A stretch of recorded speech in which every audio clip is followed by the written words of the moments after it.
Amen. You can be seated. Well, good morning and Happy New Year to you. It is good to be able to start the year off with you. What a way to start it off. I don't think this weather is any indication of how 2025 is going to be. It's going to be a great year. I have confidence in that for each of you, for us as a church family. Some of you are going to have your prayers answered. You're going to be able to see your friends and family members meet Jesus this year, and it's going to be a year that you will not ever want to forget and lose sight of in your heart. Some of you are going to find brand new freedom. You're going to be able to experience for the first time a life that's free from all the stuff that's carried over every single year, and we continue to say this year, this year, this year. Well, for some of you, this will actually be the year. And for those of you who have made promises and you've prayed it over and you said, God, help me this year. I want this year to be a change. And you've made it, I guess, 5 days. So congratulations. So celebrate every step. Celebrate every day. If you are 5 days sober, that is a great thing. If you are 5 days free from something else that's followed you around, that's awesome. If you're 5 days free from a bitterness or an anger issue that you've carried in, 1 week down and 51 to go, you've got this. It's going to be a good year. It's going to be a great year for us as a church family as well. Each of us in different areas of ministry have some goals and plans, and we're being specific as we're asking God to move, and it's really great to be able to see beginnings of that already. The high attendance day on the first day of the year was not going to be a prayer, and when I saw the weather, I thought, I'm glad that was not a spoken goal. That would have been a little bit challenging to work through, to spin, but nonetheless, we have some awesome things coming up that you're going to be able to experience. Some of you will get to go on your very first mission trip this year. I'm excited about that. Our student ministry is on fire, and I look forward to seeing how that continues to roll, and we've got big dreams and hopes and prayers. Then, God willing, we're going to be able to all gather around and break ground on a brand new sanctuary in a matter of months, and I'm excited about that. I'm going to talk more about that next week as we move into that. I know on a day where everyone stays home, you're like, well, why? Well, this is not a normal day, but we also know that each of us is just saving one seat for one person. And so we're going to build a space that's double this so that over the next 2 years, every single one of us has the freedom to be able to lead someone to Jesus and say, we've got a place for you. Some of you are thinking, I might not even be here in 2 years. You never know. I understand that, but I'm telling you, everyone who was with us when we first started and we began to save a seat for others, every single person is incredibly thankful that they did that for you. One of my buddies is here, and he was a part of the very first Sunday at the Bridge, and financially and emotionally and relationally poured in. Didn't know he was going to be coming today, but he's able to now see what God did with the investment. Even though his family has moved on, it's nice to be able to see it here. And some of you will have that. You'll be moved all around. Army will take you different places. Other jobs will take you other places, and then in 15 years you come back and go, wow, I cannot believe what you did with what little I had to offer, God. So it's an awesome thing to be a part of, and I'm thankful to be able to take this journey with you, and it's going to be a great year. I'll share a little bit more about that next week. It won't be all we do next week, but I want to share a little bit more when everybody else is back. So we'll be able to share that and begin to move forward, but it's going to be a great day nonetheless. And regardless of what goes on, the one constant is that every single Sunday we'll gather and we'll celebrate to tell God how great He is. It's not just an opportunity for someone on the outside to come in and realize they can be a part of God's story, although that is certainly something we're mindful of every week. It's something we do because we were born to do it. We were created to do this, and so we come to celebrate. So the first bit of scripture that I wanted to read in 2025 goes right with that, and I think it sets the tone for us this year. It's Psalm 100. It reads, "Shout for joy to the Lord, all the earth. Worship the Lord with gladness. Come before Him with joyful songs. Know that the Lord is God. It is He who made us, and we are His. We are His people, the sheep of His pasture." Lead on, Good Shepherd. That's a powerful truth. Know that the Lord is God. It is He who made us, and we are His. I grew up hearing that verse and I almost stumble every time I try to read it now. It is He who made us, and not we Ourselves, yeah. I don't know what it meant as a kid. I thought it sounded pretty profound, and not we ourselves. And if anyone had said, what do you mean? I don't know, but it sounds awesome. So it is he who made us, and we are his. We belong to him. Now that is a powerful truth that will always be true over us and for us, but is that true in us? It's true that he is worthy, he's all-powerful, he is that authority, but what about in us? What I want us to do over the next couple of weeks is hit a couple of core questions, just a handful, that are questions that are going to continue to chase us, follow us, and annoy us the rest of our lives until we get to a point of being willing to answer it once and for all. In fact, I'm just, for my own purposes, calling this message series, Nail It Down. Just once and for all, no more questions. Let's nail down, this is my definitive answer on this. And the first question I want us to tackle, the one we'll tackle here today, is who is the final authority in my life? Not who is the final authority, because whether we want to acknowledge it or not, that's God. But who is the final authority in my life? Not who demands to be or deserves to be, not who wants to be or we want to be, not who was or even who is, but who right now is the final authority in my life. If you've ever walked into a classroom, it doesn't take very long to notice who in name and power is the authority. It's the professor, the teacher. But all of us have walked into a room and said, in name and power, you are the authority. But your students do not seem to recognize that authority on any level at all. It doesn't change the fact that they are the authority, but how the people respond makes you question whether or not that authority is true in their lives. If you've ever walked into a home, and you said to the parents, okay, it's obvious in name and power, someone already grinning now, like you're like, now we're hitting close to home. In name and power, you are the authority. But in practicality, as I'm looking, it appears that the children do not recognize that authority. And by the same token, have you ever walked into a church where they said, Jesus is the King of Kings, the Lord of Lords, the head of the church. And yet you look at the people in the church and you think, I don't know that you understand what it is that he is the authority in your life. So not who is the final authority. Who is the final authority in your life? Who is it that dictates, this is right for me, that is not. This is where I'm going, and this is not. This is what I'm going to take with me, and this is not. This is how I'm going to act, and this is not. This is how I'm going to speak. And who is that final authority that determines that? For most of us, it is ourselves. And we put ourselves in that spot of final authority. But when it fits us, we bow ourselves before the cross and say, help me, Jesus. So I think it begs the question, who really is the final authority in our lives? But it's not a brand new question. It's not something that people have struggled with in recent times. Every generation feels like this is the generation where it all went wrong. And the older you get, the more you feel that way. You 10 to 15-year-olds, doesn't make any sense right now. When you get to be 35 and 40 and 45, you're looking back and thinking, this is the worst generation of all time. How will it ever? We all do that. But this is not new. It goes way, way back. And for those of you who have committed to reading the Bible through in 2025, you are probably, after this amount of days, still in the book of Genesis. If you're not, you might want to check your plan, but you should still be in Genesis, or you are an incredibly fast reader.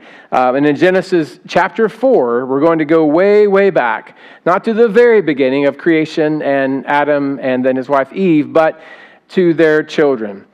We have two men, Cain and Abel, who are the first children born on earth to Adam that God created, Eve he created. And you've got these kids, Cain and Abel.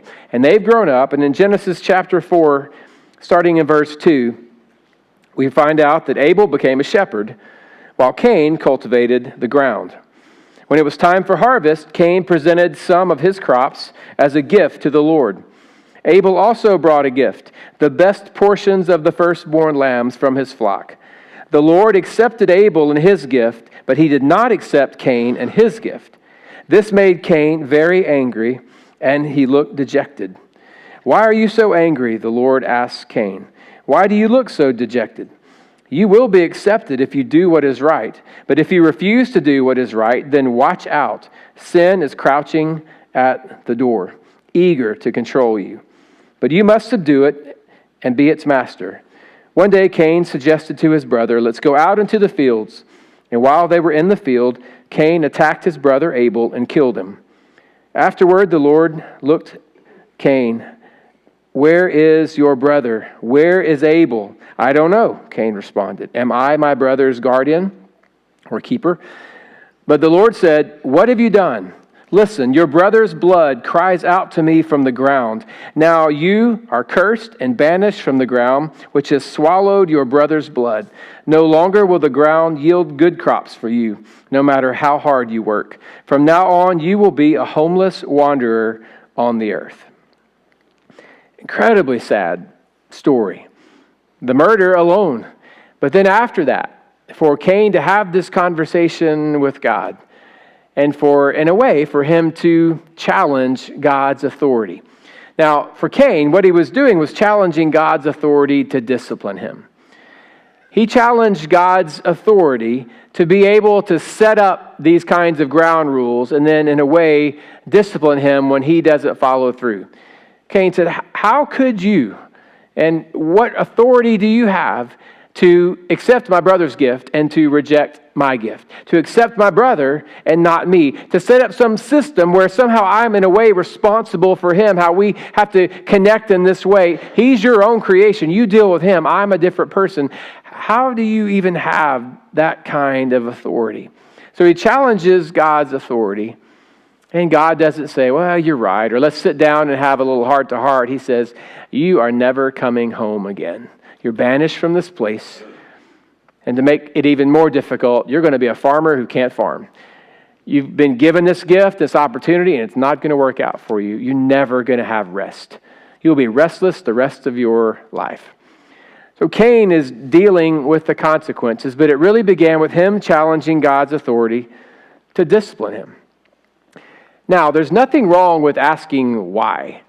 I think at times we feel like we've done something wrong. We have to apologize or ask forgiveness for asking why. It's not the why that's the problem. It's the challenging of the authority. Anytime as my son was growing up that he would ask me why, that's a normal question to ask. "Hey, son, go grab that for me. Go do that. Stop doing that. Don't think about that. Don't go there. Why? Why?" I always responded the same way. I will try to help you understand while you do it. It was never "Well, you know what? Let's sit down and we'll talk about that." And then it's you're going to obey. And as you are obeying, let me see if I can work this out for you in your mind of why this happens. But regardless of how well you understand it, or even if you accept the understanding, you're still going to do it because I am in name and power the authority here, and I'm not going to allow you to take that from me. Now, I was not in any way difficult with him. He was in the first service. I said it out loud. He acknowledged it. He's here today, so he's fine. He's a happy, wonderful man, loves Jesus and loves his mom and his sister. But anyway, 3 out of 4, that's all right. That's good. He loves most of the family still. But there was never going to be "You know what? I probably shouldn't have asked you that because I don't have a good reason, so never mind, I'll do it." No, you're still doing that. And when Cain asked the question, that's fine. God may, when I ask questions, he may give me an answer, but he doesn't owe me an answer. God doesn't owe it to me to explain everything he's asking. One, because I don't really know that I'll understand it always. There are a lot of things he asked me to do that I am so grateful now 2, 3, 5, 10, 20 years later that I did. Didn't understand it at the time. I'm so thankful I did now. And if God had said, 20 years from now, I wouldn't have gotten it.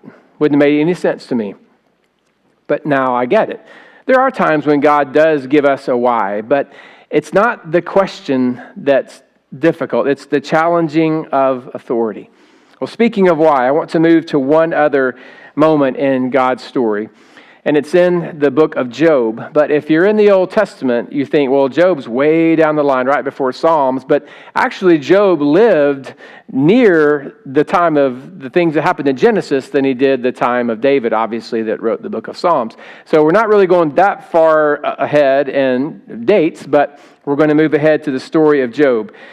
Job went through some incredible difficulties. If you don't know his story, the devil tested him and tempted him in some really big ways to turn his back on God. And God allowed it because God knew that Job's heart was right. He believed that Job was going to stay true even if everything else was lost, which is such an incredible thing to think that not only was God asking Job to believe in him, but God in turn was saying, "And Job, I believe in you," which is so powerful. But he believed in Job enough to hold on in this moment. So Job's going through all of this stuff, not understanding. And so he goes through a period of why? Why? I've lost my kids. I've lost my wife. I've lost my home. I've lost my health. I've lost my money. I've lost respect. I've lost all of this. God, why? And in Job chapter 38, God doesn't say quit asking why, but he does get really clear on the answer. He says in verse 1, "Then the Lord spoke to Job out of the storm. He said, 'Who is this that obscures my plans with words without knowledge? Brace yourself like a man. I will question you, and you will answer me. Where were you when I laid the earth's foundation? Tell me if you understand. Who marked off its dimensions? Surely you know. Who stretched out a measuring line across it? On what were its footings set? Or who laid its cornerstone? While the morning stars sang together and all the angels shouted for joy. Who shut up the sea behind doors when it burst forth from the womb? When I made the clouds its garment and wrapped it in thick darkness. When I fixed limits for it and set its doors and bars in place. When I said, this far you may come and no farther. Here is where your proud waves halt. Have you ever given orders to the morning or shown the dawn its place?" And you can continue to read for chapters as God continued to question Job. Do you know how to do this? Do you know how to do that? Do you know this? Do you know that? Do you know when this happens? And at the end, Job basically said, obviously not. I do not know the answer to any of these questions, and I spoke without understanding. And it wasn't that God was angry with Job, and Job was challenging God's authority, or at least questioning his authority for a different reason. He wasn't questioning God's authority to discipline him. He was questioning God's authority to test him. Because from Job's mind, bad things happen to bad people. But you're telling me that you've allowed this to happen. That doesn't make any sense, and it's not fair.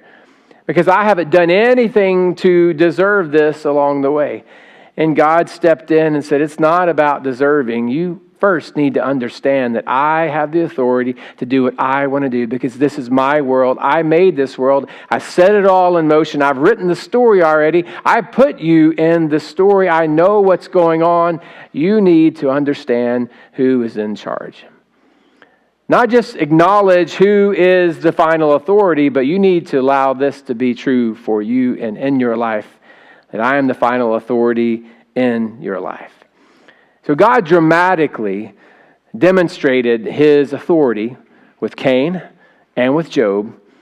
And as we go through the story of God, those of you that will be reading through the Bible this year, you'll get it story after story and moment after moment for most of this 2025. At least through the summer, you'll be in the Old Testament, and it's moment after moment of God dramatically displaying his power. Yet somehow, we're at a place now where we don't have that same understanding of his authority.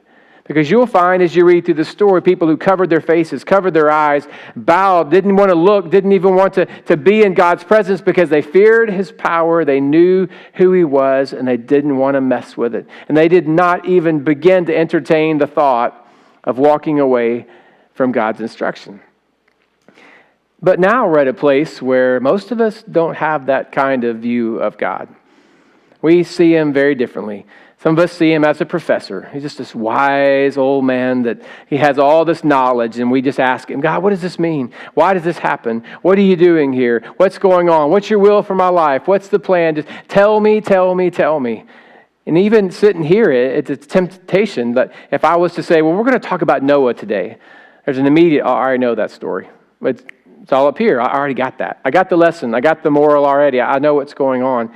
It's all about knowledge. And we think that God just loves to dispense knowledge, and that's who he is. For some of you, God's a cheerleader. He's just for you, and you love that fact that he's pro you and pro your family. So just everything we do, lead us on, cheer us on. But it's not cheer us on, good shepherd. It's not, just let me know how good I am. Be a soft place for me to fall into. That we like it that way. There are times we see God as a life coach, just wants to make everything better for us.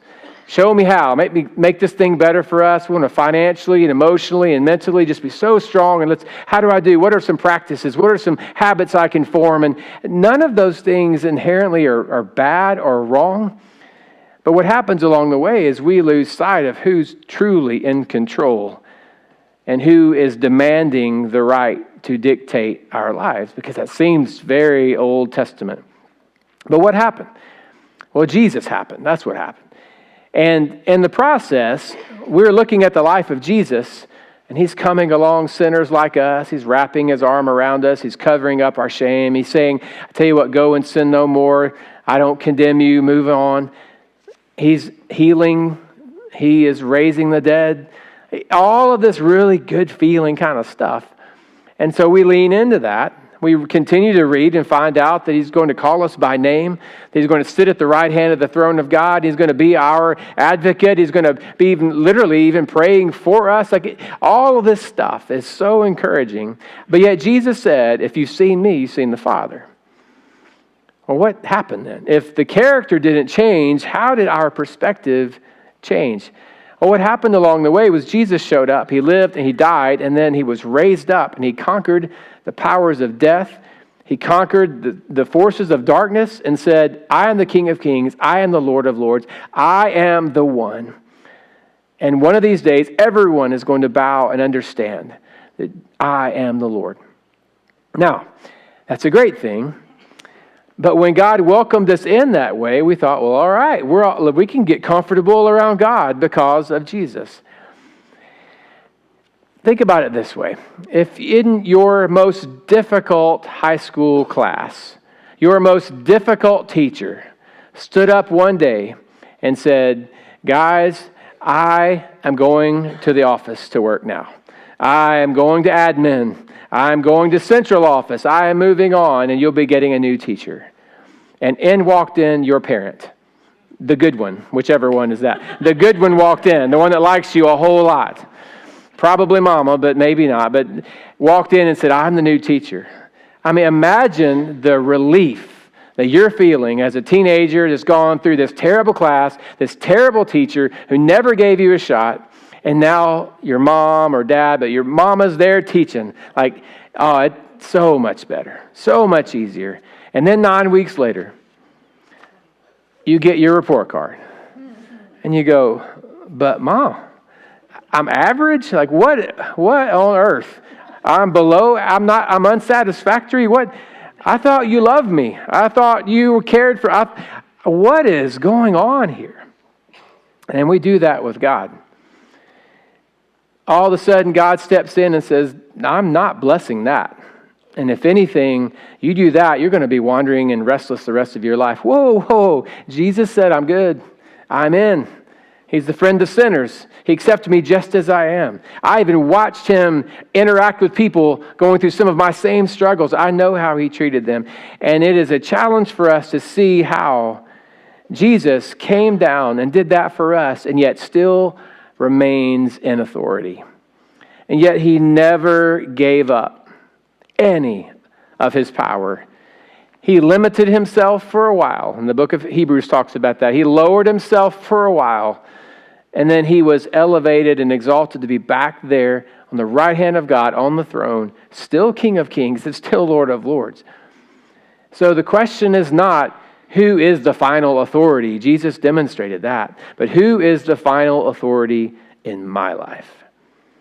Because if our relationship with God is just, I feel bad. God, make me feel better about myself. I don't know that we understand true authority. So let me just briefly give you a couple of practical things to ask yourself as you're wrestling through. Do I know who's the authority in my life? Number one, what is currently a part of my life that I am confident is not God's plan for my life?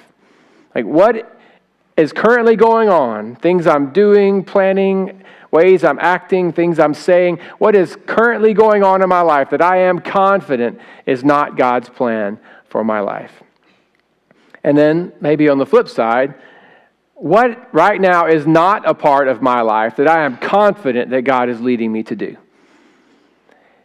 Because if there is something that's obviously against what God's plan is for my life, and I'm doing it anyway, or something that He is clearly leading me to do, and I just don't have the faith to do it, how can I say that the final authority in my life is the King of Kings and Lord of Lords? I don't know that I can say that. Now, this is not about getting everything right and being perfect all the time, and if you've sinned on Saturday, then there's no way He's the Lord of your life on Sunday. I'm not saying that. But I think there's a big difference between saying, God, I missed the mark here, and I am sorry, and I plead that you would strengthen me to not do this again, and I accept your forgiveness. There's a difference between that and saying, God, I know what you've told me to do. I'm just not going to do that. I'm not giving that up. I'm not going to go there. I'm not going to take that step.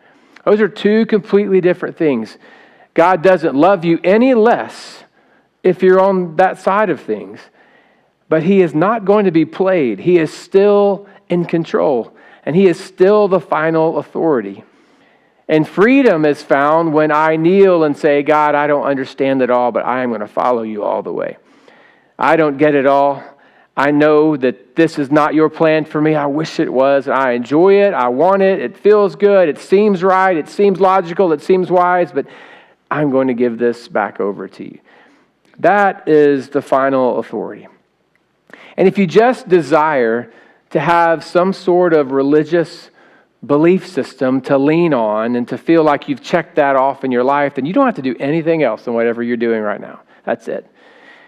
But if you want to begin to grasp why it is that God has given you breath to breathe and put blood in your body and given you a life to live and why He's written you into His story, if you want to know those things, as well as open every gift that He has planned for you, then that's a different thing. And that is stepping into saying, God, okay, you're not only final authority, but you are going to be the final authority for my life.